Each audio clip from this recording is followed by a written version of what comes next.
Setelah polemik royalti musik makin panas diperbincangkan setelah LMKN menyebut instrumen dan suara alam juga dikenakan royalti. Pengusaha kafe dan resto kini memilih tempat tidak memutar musik untuk menghindari potensi masalah hukum soal royalti.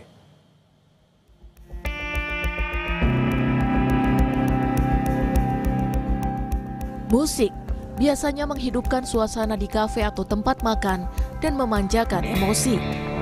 Tapi kini tidak lagi. Sejumlah pemilik tempat makan hingga kafe takut memutar musik. Mereka menghindari potensi masalah hukum soal royalti musik yang tengah menjadi polemik. Menurut saya sih ya sistem yang ada saat ini nggak ada transparansi, cumanya ada peraturan apa yang harus dibayar dan kalau tidak dendanya sekian, tanpa diskusi dulu mungkin dengan para pencipta lagu atau LMK yang tergabung dalam LMKN gitu mengenai hal ini. Jadi jujur aja saya semenjak ada kejadian seperti ini, saya nggak memutar lagu sih. Saya memutar tadinya lagu instrumental. Cuma kemarin saya baca juga bahwa lagu instrumental juga kena. Lagu-lagu suara alam juga kena. Jadi ya udahlah begini aja gitu. Pemutaran lagu diganti dengan instrumen tanpa hak cipta atau suara alam.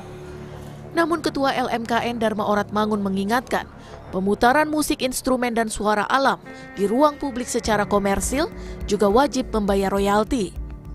Instrumentalia pun itu ada hak ciptanya. Kemudian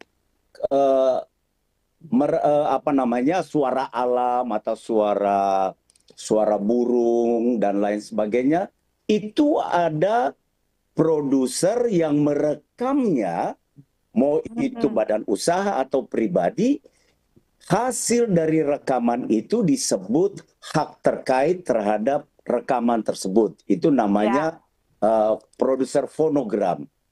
Itu oleh undang-undang diatur bahwa produser fonogram mempunyai hak terkait. Untuk karya cipta lagu, si pencipta lagu mempunyai hak cipta. Ada dua kamar, hak cipta dan hak terkait gitu. Jadi produk itu ada hak ciptanya. Sebuah karya cipta lagu dan musik atau instrumental ya itu kan lagu dan musik. Ketika dibunyikan di ruang publik, memberikan dampak ekonomi kepada penyelenggara, wajib hukumnya untuk mendapatkan izin atau membayar royalti melalui LMKN. Itu amanat dalam undang-undang. Menteri Ekonomi Kreatif Teuku Rifki membenarkan pengusaha kafe dan restoran harus membayar royalti jika memutar lagu di tempat usahanya. Ya sebetulnya kalau kita memang menggunakan ya sebaiknya kan kita bayarkan. Tetapi yang harus dipastikan adalah akuntabilitas dari kolektifnya sehingga nyampe kepada para ya. Aturan soal royalti musik tengah digugat ke Mahkamah Konstitusi oleh sejumlah musisi. Pada persidangan akhir Juli lalu, Hakim MK Arief Hidayat sempat menyentil soal cara penafsiran Undang-Undang Hak Cipta terkait royalti lagu. Menurutnya, jika aturan royalti diterapkan secara harfiah, maka W.R. Supratman menjadi orang paling kaya di Indonesia. Bayangkan coba kita lagu Indonesia Raya. Ya, berapa tahun dinyanyikan oleh orang seluruh Indonesia, baik di tingkat PAUD sampai di tingkat lembaga negara. Itu kalau model penafsiran yang sekarang baru rame, itu ahli warisnya paling kaya sedunia itu. Ya kan? Berarti prinsip bahwa penciptaan lagu mempunyai fungsi sosial di Indonesia memang harus begitu sepertinya, ya kan? Besaran tarif royalti untuk pengusaha beragam, mengacu pada keputusan Menkumham HKI.02 tahun 2026. Contoh tarif royalti untuk bidang jasa kuliner bermusik seperti berikut. Restoran dan kafe harus membayar royalti sebesar Rp120.000 per kursi setiap tahunnya. Dengan rincian, untuk pencipta lagu sebesar Rp60.000 per kursi setiap tahunnya. Dan royalti untuk hak terkait sebesar Rp60.000 per kursi setiap tahunnya. Aturan pembayaran royalti kepada pencipta lagu dan pemilik hak cipta ini menjadi bagian dari upaya perlindungan terhadap kekayaan intelektual di Indonesia. Tim Liputan, Kompas TV. Polemik royalti musik kembali mencuat di tengah maraknya pemutaran lagu di ruang publik secara komersil. Untuk mengulasnya, kami sudah bersama dengan musisi Rian Eki Pradipta atau Rian The Massive melalui sambungan Zoom. Selamat malam, Bang Rian. Selamat malam. Ini jadi perbincangan hangat di media sosial soal pandangan musisi. Kalau Bang Rian sendiri memandangnya bagaimana soal kewajiban membayar royalti bagi pengusaha kafe? Oke, selain saya musisi juga kebetulan saya juga pengusaha juga yang juga punya ya kafe kecil-kecilan, bukan yang besar ya. Tapi sebenarnya gini, regulasi itu sudah jelas sebenarnya dan sudah ada sejak lama. Dan sebenarnya yang sedang terjadi hari ini itu sebenarnya sudah dilakukan dari 11 tahun yang lalu. Dan sudah banyak juga restoran atau kafe-kafe atau hotel, pokoknya public place ya, hotel, terus restoran, kafe, stasiun, terus mall itu juga sebenarnya sejak 11 tahun yang lalu tuh sudah banyak yang membayar kewajiban mereka untuk ke LMK untuk bisa si performing rights ini, royalty performing rights ini bisa disampaikan ke pencipta lagu yang juga menjadi anggota dari LMK tersebut. Dulu mekanismenya gimana Bang Rian? Kok misalkan sekarang nampaknya lebih ramai di sekarang? Sebenarnya nggak ada yang berubah. Jadi gini, kayak misalnya aku punya kafe gitu ya, aku kan ada warkop. Nah saya ini bayar per tahun setahun sekali, dihitung dari banyaknya kursi. Nah, misalnya kursinya ada 60 gitu ya. Jadi 60.000 kali 60. Berarti kan berapa tuh kalau dihitung? Berarti 3,6 juta ya? Iya. 3,6 ya? 1,6. Nah, jadi itu dibayarkan setiap tahun. Jadi setahun sekali. Jadi bukan yang per minggu atau per bulan, itu enggak. Dan itu tuh itu tandanya sebenarnya gini, kalau dari pandanganku ya, itu tuh sebenarnya bukan beban, tapi justru itu adalah bentuk dari apresiasi kita ke para pencipta lagu tersebut gitu. Oh oke. Tapi kalau misalkan Anda tadi sebagai pengusaha juga sebetulnya yang dikhawatirkan itu apa sih, kok sekarang ramai juga banyak yang memilih tanpa memutar lagu nih? Jadi sebenarnya gini, apa yang dilakukan industri sekarang itu sebenarnya sudah meng-copy paste yang sudah terjadi di industri musik dunia ya. Jadi kayak seperti di Amerika itu memang kebetulan kan kemarin The Massive juga sempat manggung di Music Expo itu di Amerika di Los Angeles. Itu saya juga sempat nanya, ini sebenarnya tuh peraturannya yang benar seperti apa sih?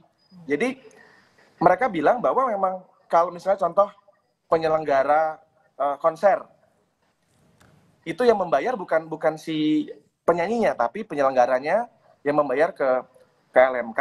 Nanti dari LMK itu akan mendistribusikan ke pencipta lagunya gitu. Oke. Termasuk juga misalnya lagu-lagu yang diputar di ruang publik seperti di mall, restoran. Itu sebenarnya memang di negara seperti di Amerika, di Jepang, di Korea itu memang sudah melakukan itu, dan Indonesia itu juga menjadi bagian dari asosiasi LMK dunia sebenarnya. Bang Rian, tapi kalau misalkan dengan adanya keresahan dari para pengusaha kafe ataupun juga restoran, Anda dari Massive untuk saat ini bagaimana sikapnya? Apakah membolehkan saja misalkan untuk skala kecil atau bagaimana sikapnya? Begini, PR-nya adalah sosialisasi. Karena gini, sekarang ini banyak orang yang menelan info-info yang mungkin terlalu kurang mendalam. Belum tahu secara mendalam, tapi sudah langsung beropini dan lain-lain. Jadi memang ini PR-nya LMK atau LMKN itu untuk mensosialisasikan tidak hanya ke para user, tapi juga ke masyarakat. Karena sekarang ini kan kekuatan netizen ini kan luar biasa ya.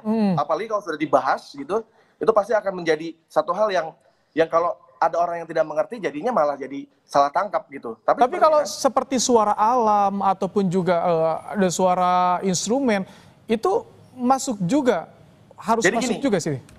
Kalau kita mengacu pada apa yang sudah dilakukan di industri musik dunia, seperti di Eropa, di Amerika, di Jepang, itu instrumental, suara misalnya dia akapela, suara musik itu semua itu bayar sebenarnya. Semuanya Jadi ya. sebenarnya kalau kita mau mengacu sama industri musik yang ada di Amerika, Jepang atau Korea itu memang sudah seperti itu. Nah, cuma di Indonesia memang belum sosialisasinya belum terlalu meluas. Jadi banyak juga yang belum mengerti bahwa sebenarnya ketika kita punya restoran, apalagi rame ya restorannya ya gitu misalnya gitu ya. Kayak contoh kita sebut nama restoran misalnya apa ya kalau misalnya Sudah ada restoran kemarin Padang, sudah ada kasus tanpa menyebutkan merek, sudah ada kasusnya juga kan kemarin ya. restoran Padang lah misalnya contoh gitu restoran Oke, Padang gitu ya. Itu kan mereka kan selalu biasanya memutar musik tuh. Karena memang gini, kalau misalnya kita datang ke restoran atau di kafe gitu ya, kalau nggak ada musik kan hening tuh nggak enak sebenarnya. Iya, betul. Jadi sebenarnya musik itu bisa membuat mood orang jadi nyaman, jadi makannya jadi enak. Itu ada pengaruhnya loh.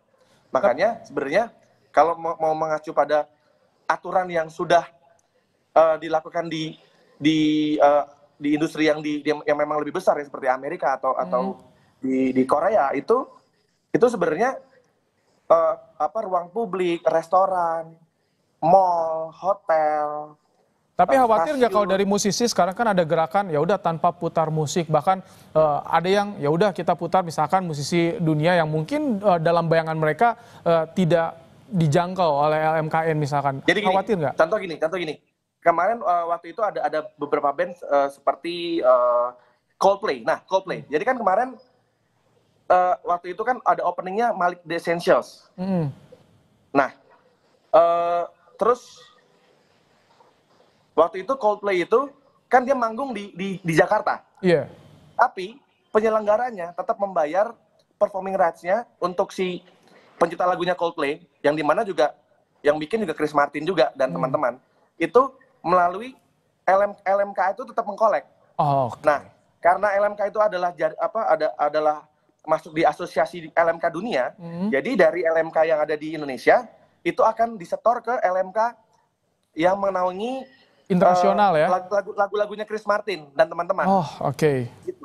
Baru dari LMK yang ada di Inggris misalnya itu akan distribusikan ke pencipta lagunya langsung. Jadi sebenarnya udah banyak kok kayak kemarin banyak musisi-musisi internasional yang datang ke Indonesia itu tetap dikolek sama LMK gitu. Oke, baik. Marian, terima kasih untuk suaranya, untuk pandangannya, karena ini yang menjadi persoalan di ruang publik. Ini yang banyak dipertanyakan. Terima kasih Rian The Massive, Rian Eki Pradipta telah bergabung di Kompas Malam hari ini.